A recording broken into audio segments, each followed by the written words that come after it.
Hello, and welcome to our documentary about our time working with the FGCU Food Forest. As we were looking for an organization to work with, we knew they need to embody in some shape or form the 15 SDG Life on Land. The Life on Land SDG has the goal to protect, restore, promote sustainable use of terrestrial ecosystems, the sustainability management of forests, combating desertification, halting and reversing the land degradation, and halting biodiversity loss. Environmental sustainability is the responsible management of natural resources to fulfill current needs without compromising the ability of future generations to meet theirs. We believe that the FGCU Food Forest embodies that principle as well as the SDG perfectly. They practice permaculture, creating a self-sustaining system that benefits both people and the environment. Their manager and our main contact, Dylan Makonda, described it best. The FGCU Food Forest is more than a garden. It is a living classroom that connects students and community to sustainable food, native ecology, and hands-on learning that inspires healthier, more resilient lifestyles. While working with the food forest, we came up with a unique way to help protect biodiversity and make the area more unique by building bat boxes. Bat boxes are wooden boxes with separate spaces inside. These spaces provide shelter from predators, the sun, weather, or temperature for our resident bats here in Florida. We wanted our designs to follow these same principles. Our project's main goal was to create 3 of these bat boxes for the FGCU Food Forest. While on paper this may seem like an easy and straightforward project, in practice, it tested our teamwork and our ability to think critically when faced with unexpected problems. We began by identifying possible locations where to place the bat boxes. After surveying the forest and looking for the best places, we decided to place some of the boxes at the front as well as the inside of the forest. Once we had accomplished that, we proceeded to cut into the wood into proper sizes. We were setting up the wood in the frame as we went to double check our design. We also added primer to the outside of the boxes at the same time we were cutting it to save time. But through this process, we came across various problems. Rory had brought in his own tools to us to use, which were oiled. This resulted in rough cuts, which were resolved by sanding down the pieces into proper shapes. We had also accidentally used an oil-based primer, which we found out would be bad for the bats. So we had to recut and reprime everything. Later, Rory's jigsaw caught on fire.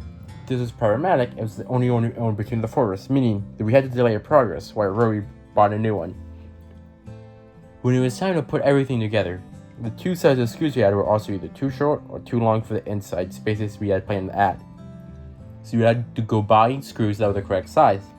Then for another part we had to screw the wood in for the inner spaces. We realized that the angle needed to screw the pieces would cause the wood to break.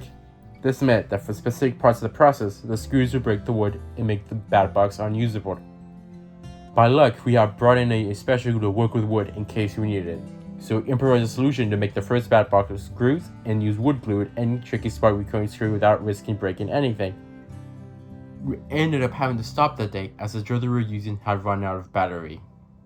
When we met again, Saul discovered he had a staple gun, which made the process much faster.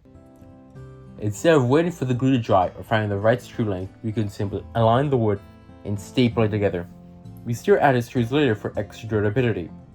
This stage of the project highlighted how effective communication and collaboration can turn frustration into progress. Each member contributed ideas and effort to keep the project moving, reinforcing the importance of teamwork in solving real-world problems.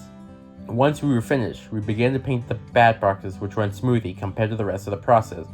We ended up selecting light colors as we were trying to make them look nice without absorbing too much heat. As we were fully completing the bat boxes, we organized a time to build the posts.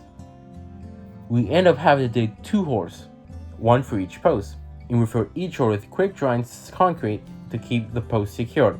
One post would have 2 bat boxes in the front of the food forest, and the other post would have 1 box and would be inside the forest itself. Overall, while it was hard to put together, there weren't any unexpected problems yet to problem solve our way through, like when making the bat boxes themselves. Over the course of the project, each of us ended up with different takeaways. One worry we took most from our project was the impact bats would have in reducing mosquitoes. As someone who enjoys the outdoors, he hates dealing with them, he hopes the FGCU might invest in larger bat boxes to reduce mosquito populations naturally, minimizing the need for chemical repellents. What Kaling took away from our project is the importance of paint cutter. You can't simply paint bat boxes whatever color you want, as it plays a huge role in bats thriving. In a warm climate like here in Southwest Florida, having lighter colors like light brown and light gray are the best options, as they reflect that they keep the boxes cooler. Having the correct paint colors not only supports the health of bats, but also ensures the success of a project of providing a safe habitat for them. The thing that Katie took most from our project came from the building process of the bat boxes themselves. She had expected them to be simple boxes, but as we researched our designs, we discovered that they had at least 3 slabs inside of them. This was because bats have a natural preference for tight spaces and cavities. The personal takeaways that we got came from the selection of materials, as our research had shown us the specific material you had to use when building a bat box. As the wrong material could be toxic, the paint and glue and caulk all had to have the labels and brands red to ensure safety. As a group, our takeaway at Collective Ave would have been that bat boxes themselves are not simple, but have far more complexity to ensure their task of providing a safe habitat for bats.